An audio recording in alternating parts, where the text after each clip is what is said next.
నమస్తే. ఇన్నాళ్ళు నన్ను సపోర్ట్ చేస్తూ, ఎంకరేజ్ చేస్తూ మీ ప్రేమని నాకు అందిస్తున్న ప్రతి ఒక్కరికి కృతజ్ఞతలు. అలాగే ఈ వీడియో కూడా ఖచ్చితంగా మీకు ఉపయోగపడుతుంది. లైక్, షేర్ అండ్ సబ్స్క్రైబ్ చేసి మీ సపోర్ట్‌ని నాకు అందించండి. అలాగే ఈ వీడియో పట్ల మీకున్న అభిప్రాయాన్ని కామెంట్ సెక్షన్‌లో కామెంట్ చేసి తెలియజేయండి. ఇప్పుడు వీడియోని చూద్దాం. నమస్తే, వెల్కమ్ టు అవర్ ఛానల్. నేను పద్మిని. ప్రస్తుతంతో పాటు ప్రముఖ ఆధ్యాత్మికవేత్త, జ్యోతిష పండితులు, అమ్మవారి సేవకులు, దత్త గణపతి ఉపాసకులు మురళీధర శర్మ గారు మనతో పాటు ఉన్నారు. మాట్లాడదాం. నమస్కారం అండి. మహాదేవ శ్రీమంతుడు. ఏప్రిల్ 9వ తారీఖు నుంచి మే 9వ తారీఖు వరకు కూడా ద్వాదశ రాశులకి ఎలా ఉండబోతోంది అని చాలా వివరంగా తెలియజేస్తున్నారు. ఎందుకంటే మీరు ఆల్రెడీ సంవత్సరానికి సంబంధించిన ఫలితాలు చెప్పారు. అయితే మేజర్ గ్రహాలు, సంవత్సరంలో తిరిగేటటువంటి గ్రహాల గురించి మాత్రమే అప్పుడు ప్రస్తావన ఉంటుంది. గురు, శని, రాహుకేతువులది. అయితే ఇక సూర్య, శుక్ర, కుజ, బుధ, మరి వీళ్ళ సంచార రీత్యా కూడా ఫలితాలు ఖచ్చితంగా ఉంటాయి. కాబట్టి దాన్ని బేస్ చేసుకుని ఈ మాస ఫలితాలు కూడా అందించడం జరుగుతోంది ప్రేక్షకులకి. మరి ఏప్రిల్ 9 నుంచి మే 9వ తారీఖు వరకు కూడా ఎలా ఉండబోతుంది, ఒకసారి గ్రహ సంచారం చెప్పండి. ఆ తర్వాత ద్వాదశ రాశులకు కూడా వెళ్దాం. తప్పకుండా అమ్మా. ఈ యొక్క ఏప్రిల్ 9 నుండి మే 9 వరకు కూడా సూర్యుడు, అదే విధంగా కుజుడు, శుక్రుడు, బుధుడు మనకు మీనంలో అటు పిమ్మట మేషానికి ట్రావెలింగ్ చేసేటువంటి పరిస్థితులలో భాగంగా ఏ రాశుల వారికి ఆ యొక్క స్థానాలు, అదే విధంగా కుజుడు వెళ్ళేటువంటి సందర్భంలో ఎక్స్ట్రా లుక్స్ ఉంటుంది కుజునికి. ఎక్కడెక్కడ తన చూపు పడడం వలన వీరికి జరిగేటువంటి మైనస్ కానీ ప్లస్ కానీ, అదే విధంగా గురువు కూడా ఇంకా మే 2వ తారీఖు నుండి తను వెళ్ళేటువంటి పరిస్థితి ఏది వృషభంలోకి.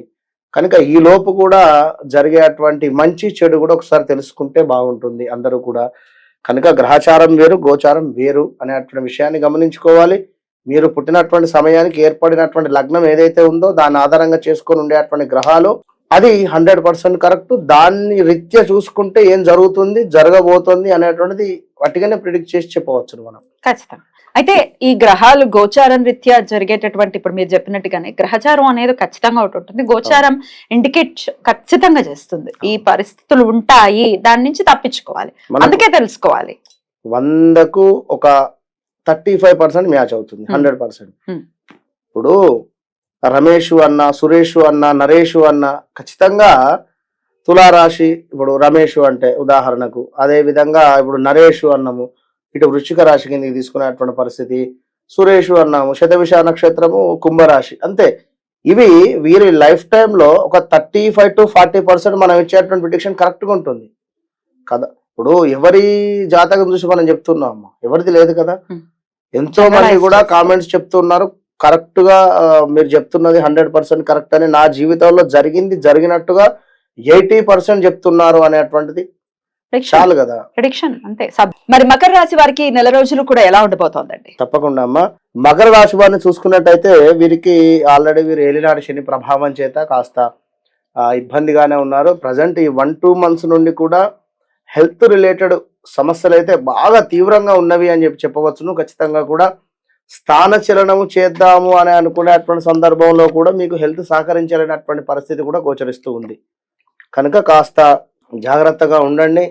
శని మూలకంగా అండ్ 2లో శని ఉండడం చేత మకర రాశి వారు హెల్త్ ఇష్యూస్ మాత్రం కాస్త దాని మీద ఫోకస్ పెడుతూ ఉండండి. ఇక సూర్యుని మూలకంగా ఈ యొక్క నెలలో ఏది మనకు ఏప్రిల్ 9 నుండి మే 9 వరకు కూడా సూర్యుని మూలకంగా మానసికంగా కూడా చక్కగా ఉల్లాసంగా ఉండేటువంటి పరిస్థితి. శరీరం కూడా కాస్త సహకరించేటువంటి పరిస్థితి అన్నట. చూడండి, ఇష్టసిద్ధి, చక్కటి ఆరోగ్యము. మరి 20వ తారీఖు తర్వాత కాస్త ప్రతికూలత, అంటే మీరు వర్క్ చేసే వద్దనే మైనస్ వాతావరణము, అంటే మీ కొలీగ్స్తో కానీ ఎవరితో అయినా కూడా. ఇంకా చూసుకున్నట్టయితే అకారణ వైరము కావచ్చును, ఆరోగ్య క్షీణత, అదేవిధంగా మానసిక ఆందోళన, ఏదో తెలియని ఒక టెన్షన్, మానసిక ఆందోళన, కుటుంబంలోనే కలహాలు ఏర్పడేటువంటి పరిస్థితి, అనుకున్న పనులకు ఆటంకాలు, ధన నాశనము, అంటే ఎక్కడో మనీ ఇన్వెస్ట్ చేసిన తర్వాత దాని మూలకంగా కానీ ఎవరికైనా డబ్బులు ఇచ్చినా తిరిగి రాకపోవడం కానీ, ఇవన్నీ అయితే ఉన్నవి. కాస్త జాగ్రత్తగా ఉండండి. ఇంకా చూసుకున్నట్టయితే కుజుని మూలకంగా యంత్ర సంబంధిత ప్రమాదాలు,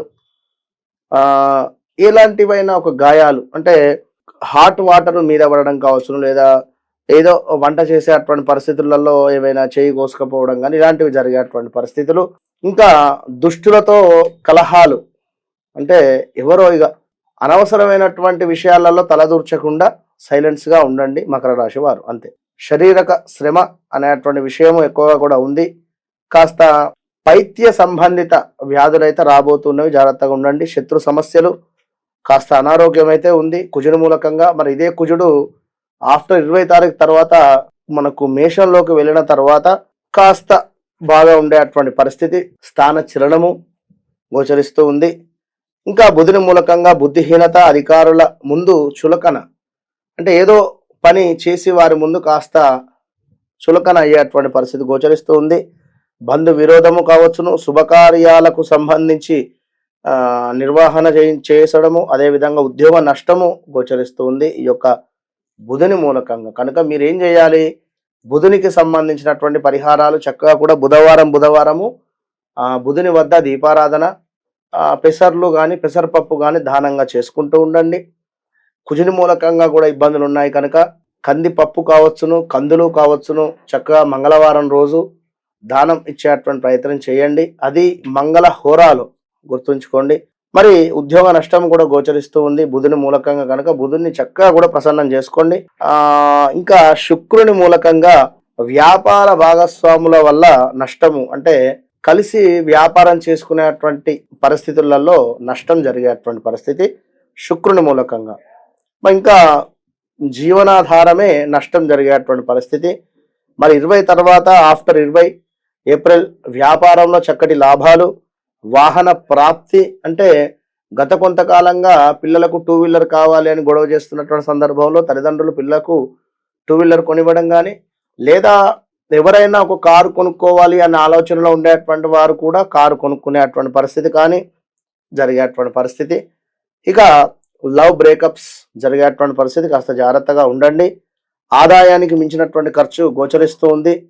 కాస్త కార్యసిద్ధి, కార్య అనుకూలత, గురుని మూలకంగా బంధువృద్ధి, ధనలాభాలు కనుక గురువును కూడా ప్రసన్నం చేసుకునేటువంటి ప్రయత్నం చేయండి మకర రాశి వారు. ఎటు తిరిగి మీకు గురువుని మూలకంగా, అదేవిధంగా బుధ శుక్రులకు తప్పకుండా కూడా కుజునికి కూడా ప్రదక్షిణలు కానీ దీపారాధన కానీ చేసుకుంటూ ఉండండి, మంచి ఫలితం పొందుతారు. All the best. Thank you అండి, చాలా అద్భుతంగా తెలియజేశారు. ఇక నెక్స్ట్ ఎపిసోడ్ లో కుంభరాశి గురించి తెలుసుకుందాం. నమస్కారం. మహాదేవ్.